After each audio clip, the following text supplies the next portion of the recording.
26B 26D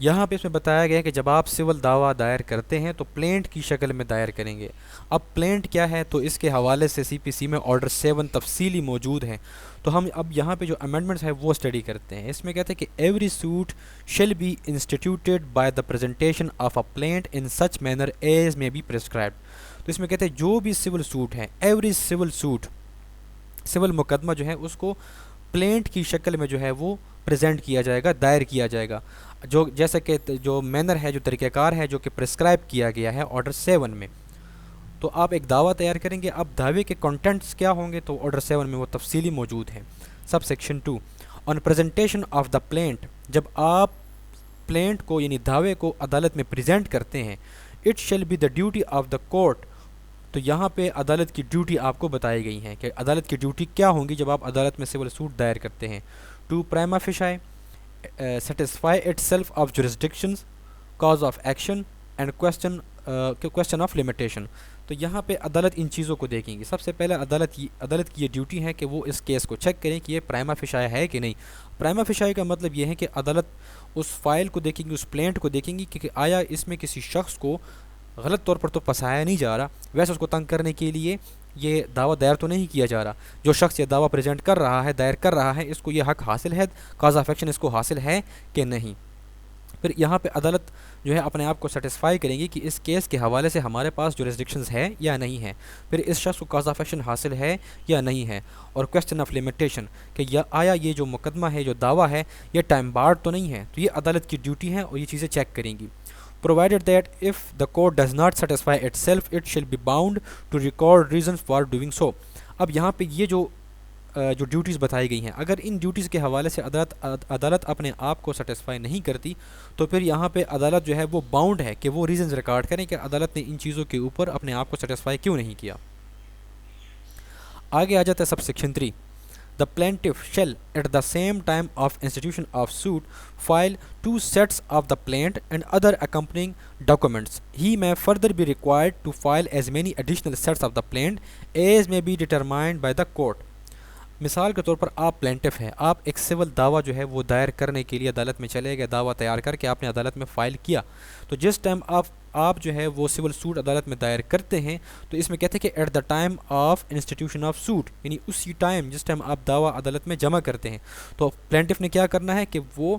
2 sets of the planet, جو اس کا دعویٰ ہے، دعوے کی 2 فوٹو کاپیاں جو ہے وہ دعوے کے ساتھ لگا کے، اور اس کے علاوہ جو ادر ڈاکومنٹس آپ نے دعوے کے ساتھ سپورٹ میں لگائے ہوئے ہیں، تو پوری فائل کے آپ نے 2 سیٹس بنانے ہیں اور عدالت میں آپ نے جمع کرنے ہیں. اور آگے بھی کہتے ہیں کہ اگر مزید جو ہے وہ ضرورت پڑ جاتی ہے ایڈیشنل سیٹس کی، یعنی ایڈیشنل جو ہے آپ کے دعوے کی فوٹو کاپیوں کی ضرورت عدالت کو پڑ جاتی ہے تو پھر عدالت آپ کو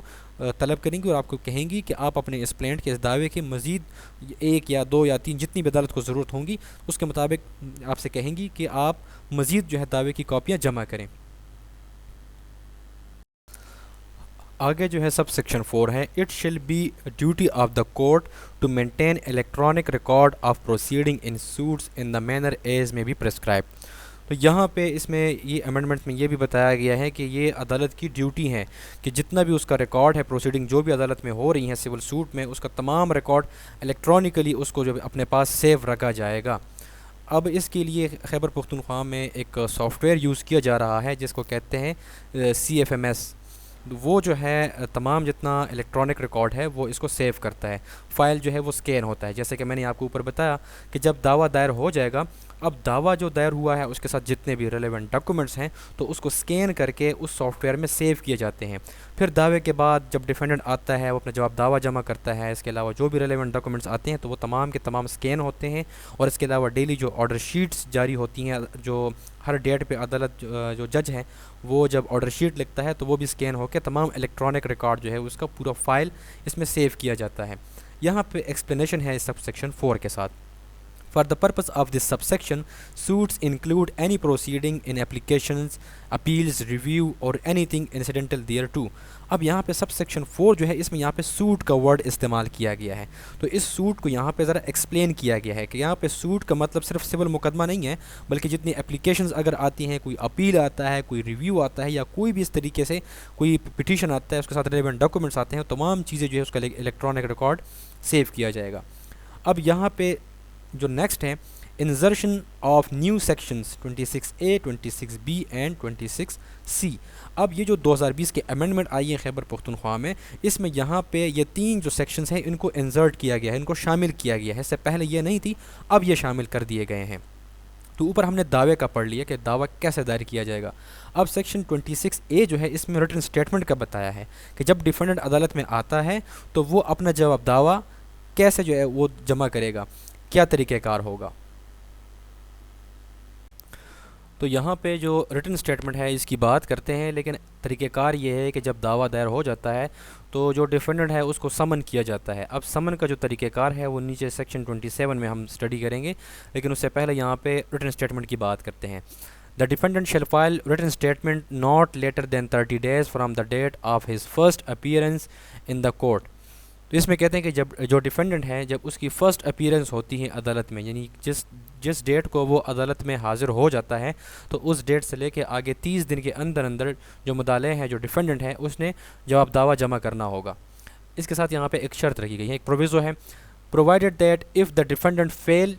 fails to file written statement on the date fixed, the court may grant an opportunity to file the same not later than 15 days subject to payment of reasonable adjournment cost.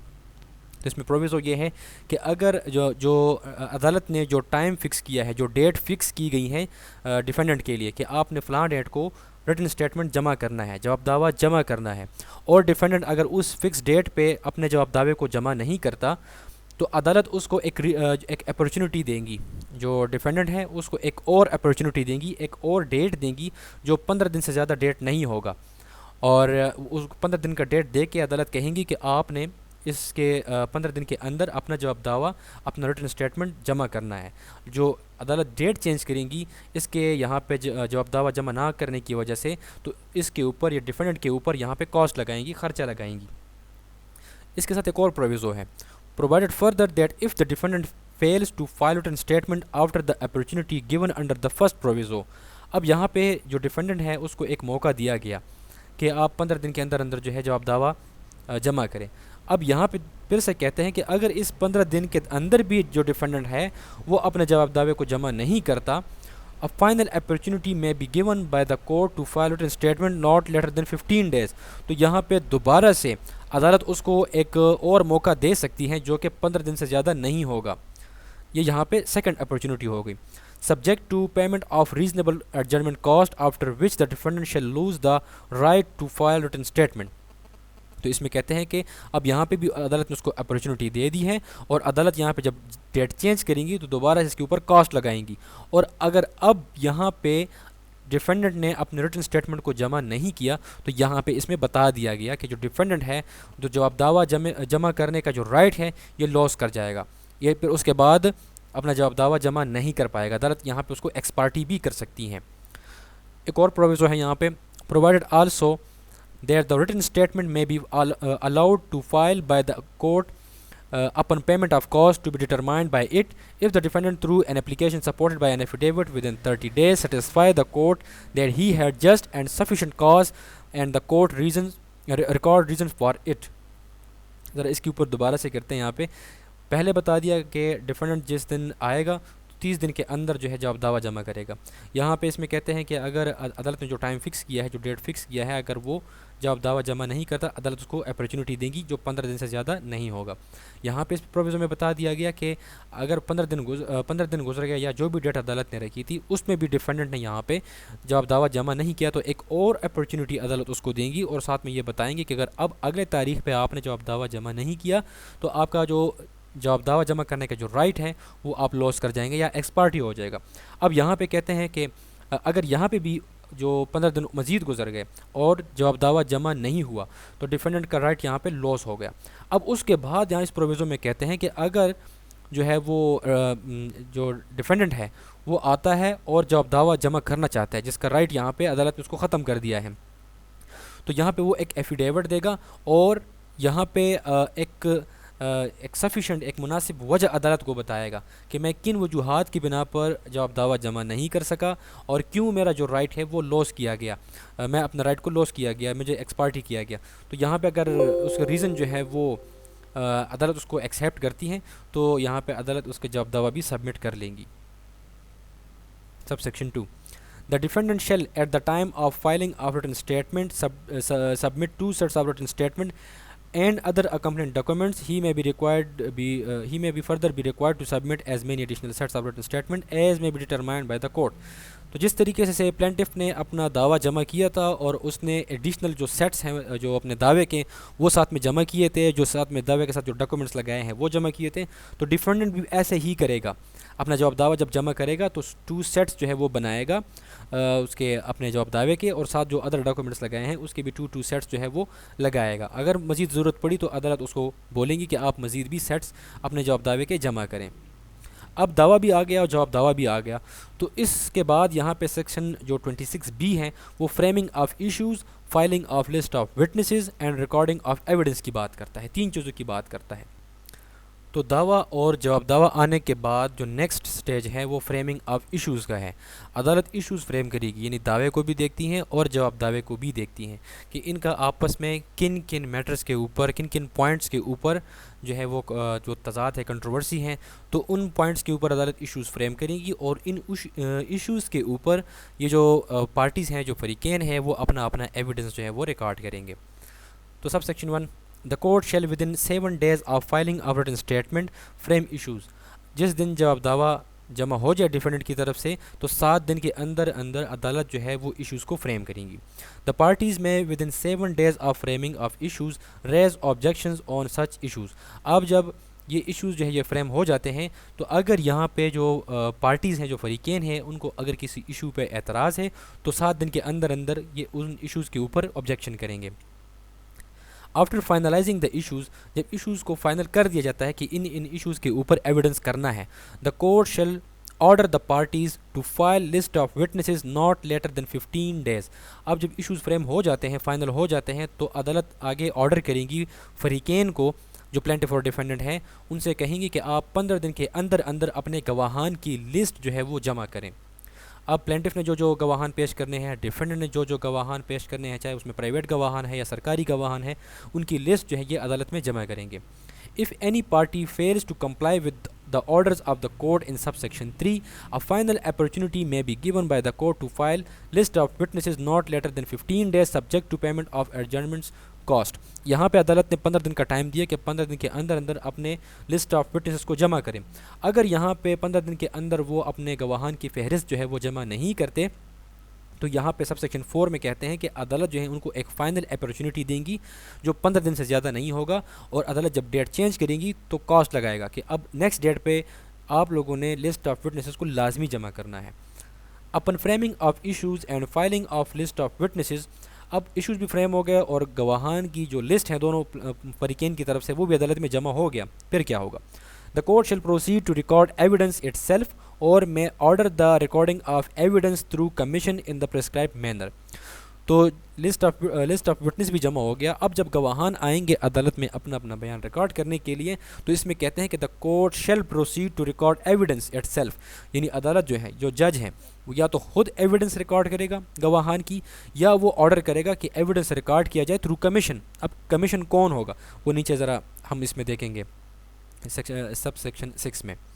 For the purpose of subsection 5 of this section, the court shall appoint a commission from a list of approval panel comprising advocates and retired judges maintained by the district judge concerned in the prescribed manner on such fee and terms and conditions as may be determined by the court. تو یہاں پہ sub section 5 میں بتایا گیا کہ یا تو جج خود ایویڈنس کو ریکارڈ کرے گا یا تھرو کمیشن ریکارڈ کرے گا. اب یہ کمیشن کون ہوگا؟ تو یہاں پہ کہتے ہیں کہ جو ڈسٹرکٹ جج ہیں وہ ایک لسٹ تیار کرے گا جس میں یا تو ایڈوکیٹس ہوں گے، ساتھ میں ریٹائرڈ ججز ہوں گے، یا جو بھی عدالت جو ہے وہ ان دونوں میں سے مناسب سمجھیں گی. ان کا ایک لسٹ تیار کیا جائے گا اور یہ بطور کمیشن اپوائنٹ ہوں گے کہ جب بھی کسی عدالت میں ایویڈنس ریکارڈ ہوں گی تو ان ایڈوکیٹس کو یا ریٹائرڈ ججز کو ان کو بلایا جائے گا اور ان سے ایویڈنس ریکارڈ کروایا جائے گا. پھر اس کمشنر کی جو فیس ہوگی، جو ٹرمز اینڈ کنڈیشنز ہیں، وہ عدالت جیسے ڈیٹرمائن کریں گی اس کے اوپر لاگو ہوں گی. ہمیشہ ہمارے پاس جو پریکٹس ہو رہا ہے تو اس میں یہ ہے کہ جو فریقین ہیں ان کے وکلا بیٹھے ہوئے ہوتے ہیں، وہ کسی تھرڈ وکیل کو بٹھاتے ہیں اور اس سے یہ ایویڈنس لکھواتے ہیں. جب ایویڈنس ہو جاتا ہے تو پھر اس تھرڈ وکیل کو جس نے یہ ایویڈنس لکھا ہوتا ہے تو اس کو کچھ فیس وہاں پہ دے دیتے ہیں. The court may, in appropriate cases, require the parties to file affidavits of their respective oral witnesses before the court or commission, as the case may be, which shall be construed to be examination in chief. اب یہاں پہ یہ بھی ہو سکتا ہے کہ جو فریقین ہیں، جو پارٹیز ہیں، ان کو عدالت کہہ سکتی ہیں کہ آپ اپنا جو اورل وٹنس ہے، یعنی کہ جو آپ کو جو زبانی شہادت ہیں، وہ آپ ایفیڈیوٹ کے اوپر، یعنی بین حلفی کے اوپر، اسٹامپ پیپر کے اوپر عدالت میں جمع کریں، یا کمشنر جو ایویڈنس ریکارڈ کرے گا اس کے سامنے جمع کریں، پھر اس کے اوپر یہ اس کا ایگزامینیشن ان چیف ہوگا. On the affidavit so filed in evidence, the witnesses shall be subject to cross-examination and, if necessary, just and expedient shall be subject to re-examination followed by cross-examination. اب section 7 اور 8 کو دوبارہ سے میں ذرا clear کر دیتا ہوں. جب کوئی گواہ عدالت میں آتا ہے تو وہ اپنا ایگزامینیشن ان چیف کرتا ہے. عام طور پر کیا کرتا ہے کہ وہ بیٹھ جاتا ہے اور جس پرپس کے لیے وہ گواہی دینے کے لیے آیا ہوتا ہے تو وہ بیان شروع کرتا ہے، اور جج یا اس کا بیان لکھے گا، یا اس کا جو کمشنر جو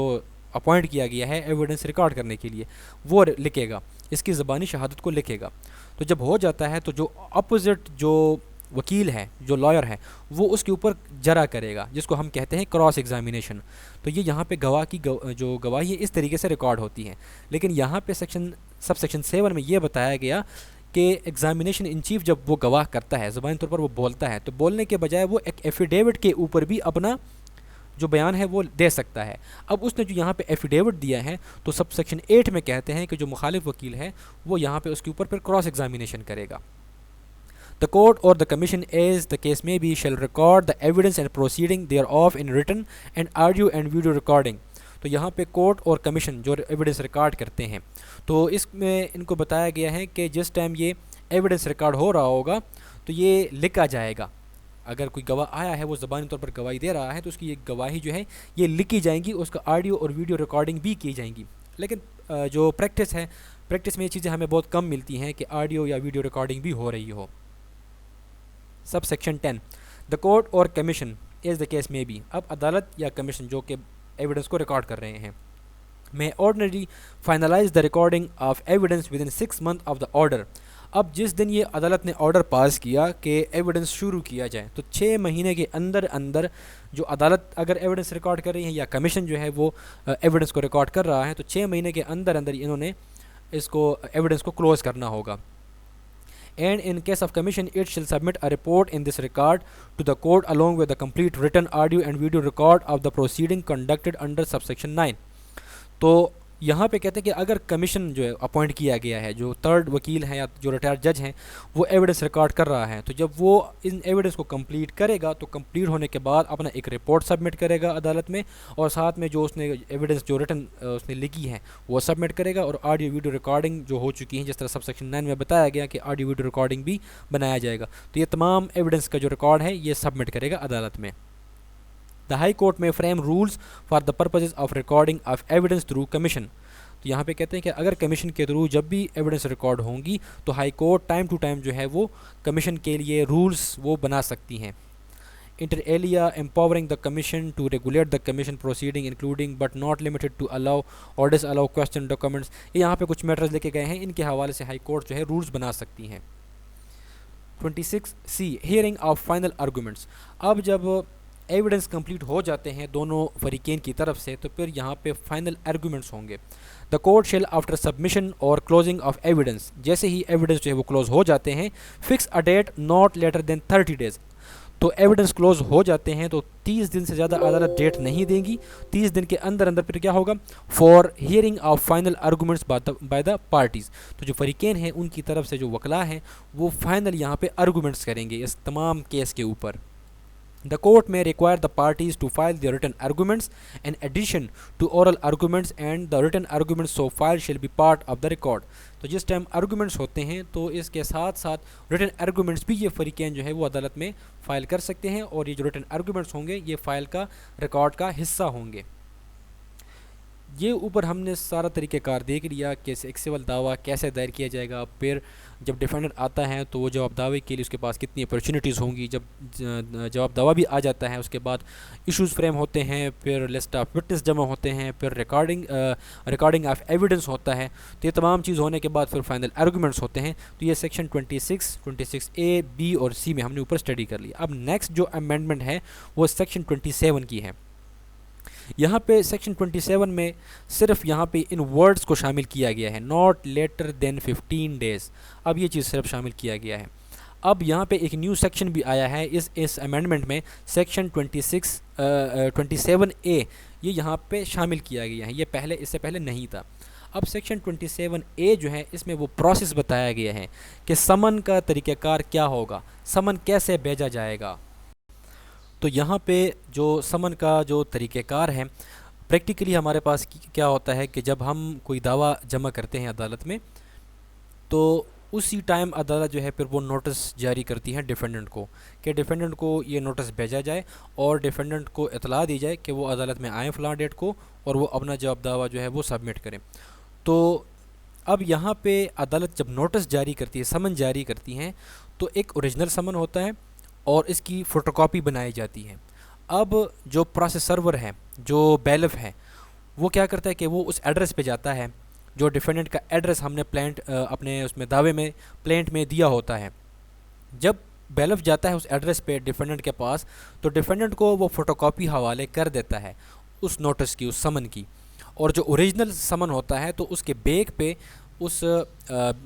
ڈیفینڈنٹ سے سائن لے لیتا ہے۔ یہ ایک پروف ہوتا ہے کہ جب ڈیفینڈنٹ اس کے اوپر سائن کر لیتا ہے، اس کا مطلب یہ ہے کہ ڈیفینڈنٹ کو اطلاع ہو چکی ہے، اس نے اس سمن کی اس نوٹس کی جو کاپی ہے وہ ریسیو کر لی ہے، اب یہ اس کو خبر ہو چکی ہے اس کیس کی۔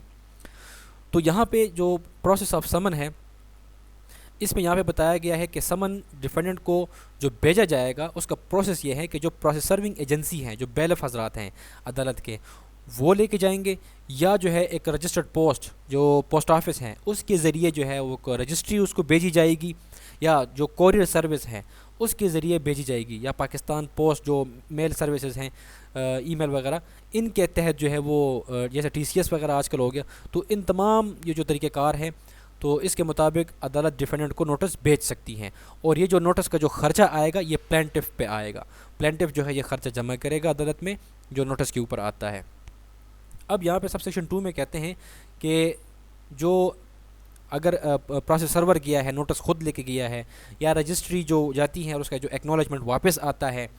تو اس کے اوپر اگر ریسیو لکھا ہوا ہے، یعنی کہ ڈیفینڈنٹ نے اس کے اوپر سائن کیا ہوا ہے، تو اس کو ایسے ہی سمجھا جائے گا کہ ڈیفینڈنٹ جو ہے وہاں پہ اس کو خبر ہو چکی ہے۔ بعد میں عدالت میں اگر یہ ڈیفینڈنٹ آتا ہے اور اس چیز سے انکار کرتا ہے کہ مجھے تو اس کیس کا پتہ ہی نہیں تھا اور میرے خلاف یہ پروسیڈنگ ہو چکی ہیں، تو وہ اس کی قابل قبول نہیں ہوں گی، یعنی کہ جب سمن جائے گا، رجسٹری جائے گی، تو اس کا جو پروف ہے وہ پھر عدالت میں جمع کرنا پڑے گا کہ ڈیفینڈنٹ نے اس کو ریسیو کر لی ہے یا سائن کر لی ہے۔ اب یہاں پہ کچھ الٹرنیٹیو جو ہے وہ سروسز بھی ہے کہ اوپر ہم نے دیکھ لیا کہ سرور جائے گا اور رجسٹرڈ پوسٹ وغیرہ کے ذریعے سینڈ کیا جائے گا سمن، تو اب یہاں پہ اور بھی طریقہ کار ہیں کہ کیسے کیسے اس کو بھیجا جا سکتا ہے۔ اس کے علاوہ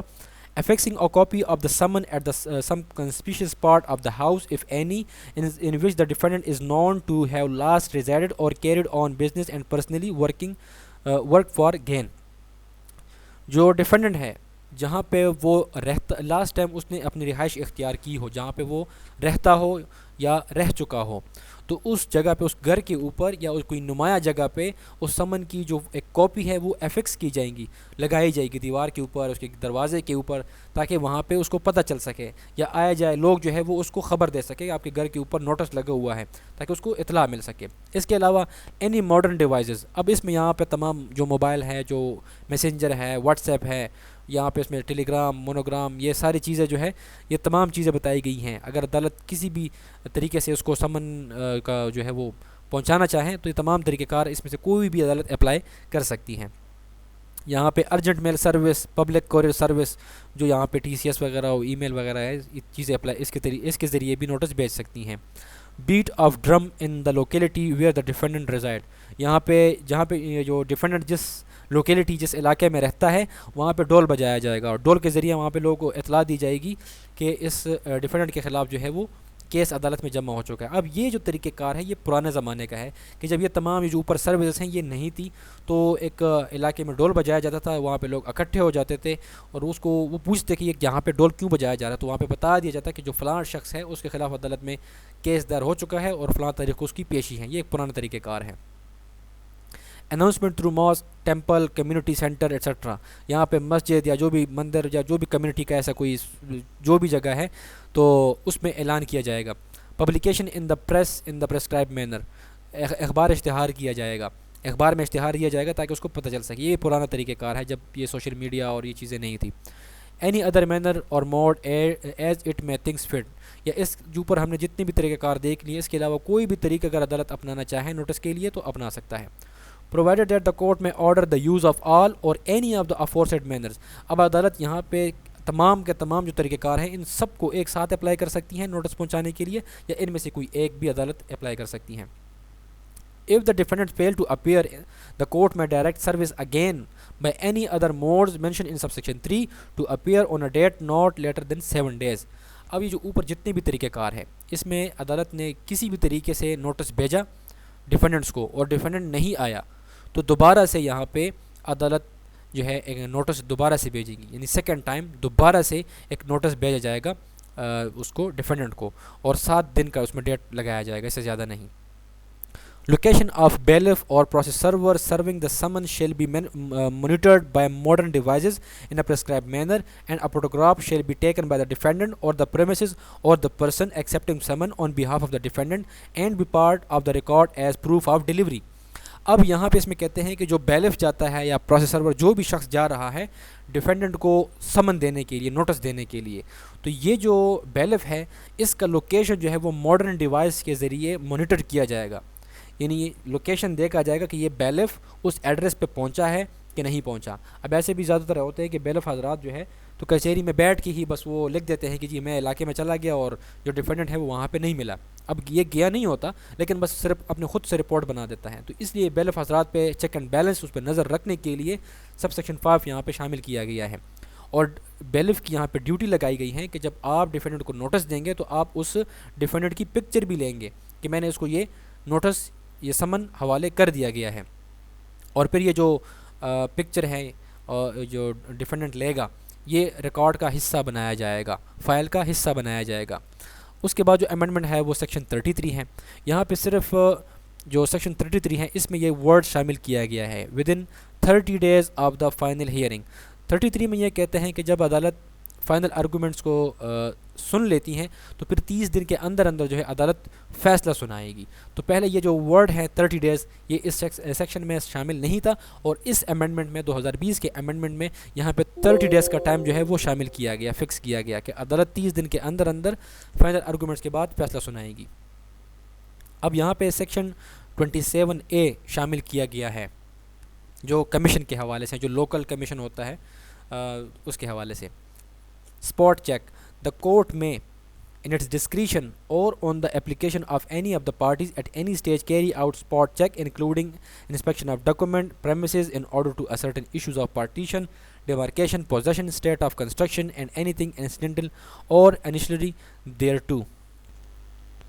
اسپاٹ چیک میں یہاں پہ اس کا مطلب یہ ہے کہ عدالت جو ہے وہ موقع ملاحظہ کریں گی۔ اب جہاں پہ پراپرٹی ہے اگر اس کا پارٹیشن کا مسئلہ ہے، وہاں پہ کچھ ڈیمارکیشن کا مسئلہ ہے یا پوزیشن کسی کو ہینڈ اوور کرنا ہے تو جج جو ہے وہ خود جا سکتا ہے اس موقع کے اوپر، اس جگہ کے اوپر۔ تو اس میں کہتے ہیں کہ عدالت کے پاس یہ ڈسکریشن ہے کہ عدالت خود یا جو فریقین ہیں جو پارٹیز ہیں وہ عدالت کو اپلیکیشن دیں گی کسی بھی سٹیج کے اوپر، جو پروسیڈنگ جاری ہے کسی بھی سٹیج کے اوپر عدالت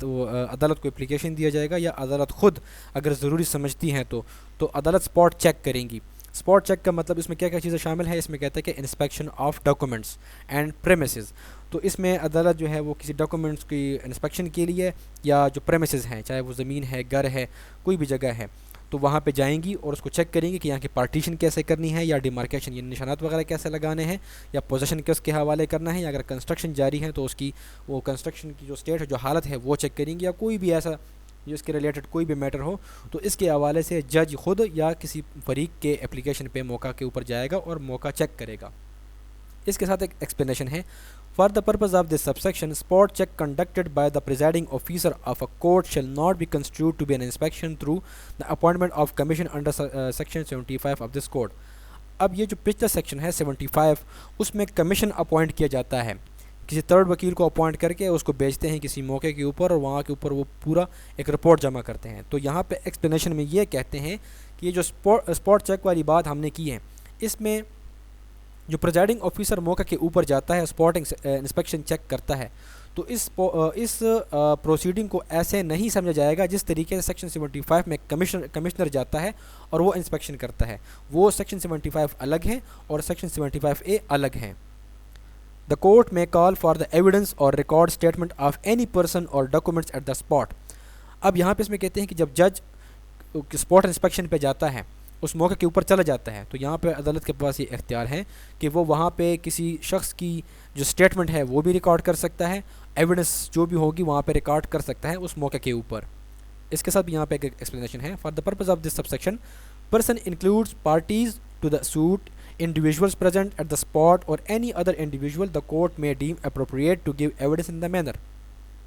اب جو جج جو ہے وہ موقع کے اوپر گیا ہے, وہاں پہ اس نے موقع چیک کیا, تو سب سیکشن 2 میں کہا گیا کہ عدالت وہاں پہ کسی بھی پرسن کی جو اسٹیٹمنٹ ہے, ایویڈنس ہے, وہ ریکارڈ کر سکتی ہیں. اب یہ جو ورڈ پرسن ہے اس کو یہاں پہ ایکسپلین کیا گیا ہے کہ اس پرسن میں جو پارٹیز ہیں جن کا مقدمہ چل رہا ہے وہ لوگ بھی شامل ہیں, کوئی انڈیویجول یعنی وہاں پہ جو لوگ اکٹھے ہو جاتے ہیں تو ان میں سے بھی کسی پرسن کی جو اسٹیٹمنٹ ہے وہ عدالت ریکارڈ کریں گی, وہاں کر سکتی ہیں. Any evidence or statement recorded during a spot check shall be subject to the right of objection and cross examination. تو وہاں پہ موقع کے اوپر اسپاٹ کے اوپر جس پرسن کی ایویڈنس جو اسٹیٹمنٹ ریکارڈ کی گئی ہیں تو وہ یہاں پہ اگر کوئی فریق جو ہے اس کے اوپر آبجیکشن کرتا ہے تو اس کو کراس ایگزامن بھی کیا جا سکتا ہے.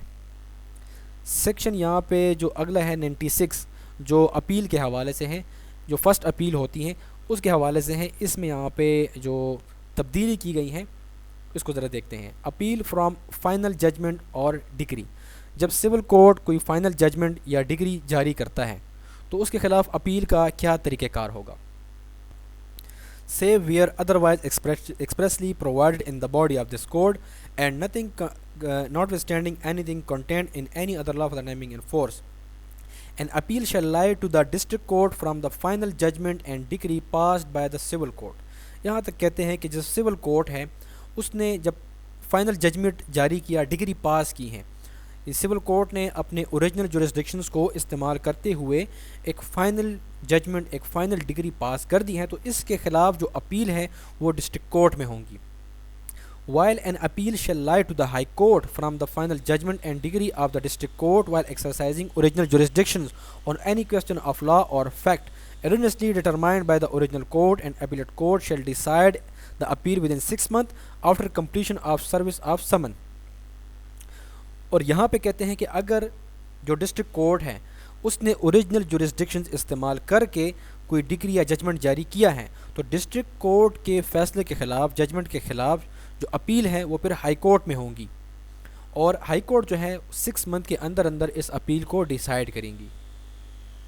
اگلا جو ہے یہاں پہ 2020 کی جو امینڈمنٹ آئی ہے خیبر پختونخوا میں, اس میں سیکشن 100 سے لے کے 103 تک اس کو ڈیلیٹ کر دیا گیا ہے, ختم کر دیا گیا ہے. اس کے بعد سیکشن 106 ہے, یہ بات کرتا ہے what courts to hear appeal, appeal کون سی عدالت سنے گا. اپیل اگینسٹ آرڈر, عدالت نے کوئی آرڈر پاس کیا اور اس آرڈر کے خلاف اگر آپ اپیل میں جاتے ہیں اور وہ آرڈر اپیلیبل ہے, پاسڈ انڈر دس کوڈ. اب یہ جو آرڈر جو پاس کیا گیا ہے وہ CPC کے تحت عدالت نے پاس کیا ہے. shall lie to the court directly from its subordinate court exercising original jurisdictions adjudicating the suit in the prescribed manner.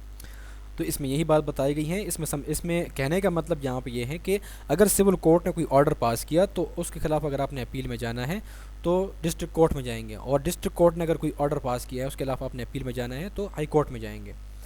اس کے بعد سیکشن 111 جو ہے یہاں سے اس کو ڈیلیٹ کر دیا گیا ہے. سیکشن یہاں پہ 114 جو ہے اس کو ذرا دیکھتے ہیں. In clause B the word or accruing at the end shall be deleted and. یہاں پہ جو کلاس بی ہے سیکشن 114, اس میں یہاں پہ جو کلاس بی کے یہاں پہ اس میں ایک اور کا لفظ لکھا گیا ہے تو اس کو ختم کر دیا گیا ہے اور ڈیلیٹ کر دیا گیا ہے. اور clause C جو ہے یہاں پہ اس کو چینج کیا گیا ہے.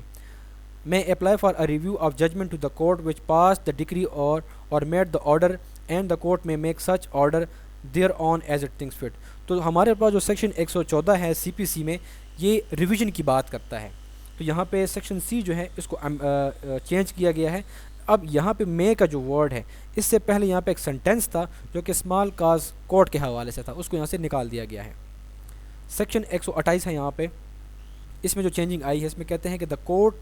the high court may make rules not inconsistent with the provision of this code for case management and scheduled conferences, binding the parties to follow the schedules and timeline prescribed therein. Section 128 جو ہے اس میں یہ sub section 3 کا اضافہ کیا گیا ہے. پہلے یہ اس میں سیکشن 128 میں 2 سب سیکشنز تھی, اب سب سیکشن 3 یہاں پہ شامل کیا گیا ہے. اس میں بتایا گیا ہے کہ ہائی کورٹ جو ہے وہ رولز بنائیں گی اور وہ جو رولز ہیں وہ سی پی سی کے پروویژنس کے خلاف نہیں ہوں گے, اور یہ جو رولز ہوں گے یہ case managements and schedule conference کے حوالے سے ہوں گے. اب یہ کیس مینجمنٹ اور شیڈول کانفرنس کیا ہے؟ اب یہاں پہ اس بات کو غور سے سمجھے کہ جب دعویٰ آ جاتا ہے تو ڈیفینڈنٹ کو نوٹس ہوتا ہے. اب ڈیفینڈنٹ بھی آ گیا اور ڈیفینڈنٹ نے یہاں پہ اپنا جواب دعویٰ بھی سبمٹ کیا. تو اوپر ہم نے سیکشن 26 میں دیکھا کہ وہاں پہ ایشوز فریم ہوں گے, تو ایشوز بھی فریم ہونے سے پہلے یہاں پہ ایک شیڈولنگ کانفرنس ہوگا. شیڈولنگ کانفرنس کا مطلب یہ ہے کہ عدالت فریقین سے کہتی ہیں کہ اگر آپ لوگوں نے کوئی اپلیکیشنز وغیرہ کوئی کچھ دینا ہے, کسی بھی فریق کی طرف سے کوئی اپلیکیشن آنا ہے تو اس سٹیج کے اوپر دے دیں, ہم نے آگے پھر ایویڈنس کی طرف موو کرنا ہے. تو شیڈول کانفرنس میں ایک ڈیٹ فکس کیا جاتا ہے کہ اگر کسی نے اپلیکیشن دینا ہے تو اس ڈیٹ کو دے دیں, پھر اس اپلیکیشن کا جو جواب ہے وہ اس ڈیٹ کو آئے گا, اور پھر ان اپلیکیشن کے اوپر آرگومنٹس اس ڈیٹ کو ہوں گے, اور پھر آرگومنٹس ہونے کے بعد جو آرڈر ہیں وہ فلاں ڈیٹ کو آئے گا. تو اس طریقے سے اگر کوئی اپلیکیشن ہوتا ہے تو یہ طریقہ کار فالو کیا جائے گا. اگر کسی جو فریقین ہے وہ کہتے ہیں ہم نے اپلیکیشن نہیں دینا, تو یہاں پہ ڈائریکٹ جو ہے پھر شیڈولنگ کانفرنس کے اس سے آگے ایویڈنس کی طرف بات جائے گی. اس کے بعد اب یہاں پہ سیکشن جو 141 ہیں اس میں یہاں پہ چینجنگ آئی ہے, اس کو تبدیل کیا گیا ہے. Proceedings regarding applications for injunctions and other miscellaneous application and issues. اب جو دعوے کے ساتھ جو جو اسٹے کی اپلیکیشنز ہوتی ہیں یا کوئی اور مسلینس اپلیکیشنز ہوتی ہیں, کچھ ایشوز ہوتی ہیں, اس کا پروسیڈنگ کیسے چلایا جائے گا.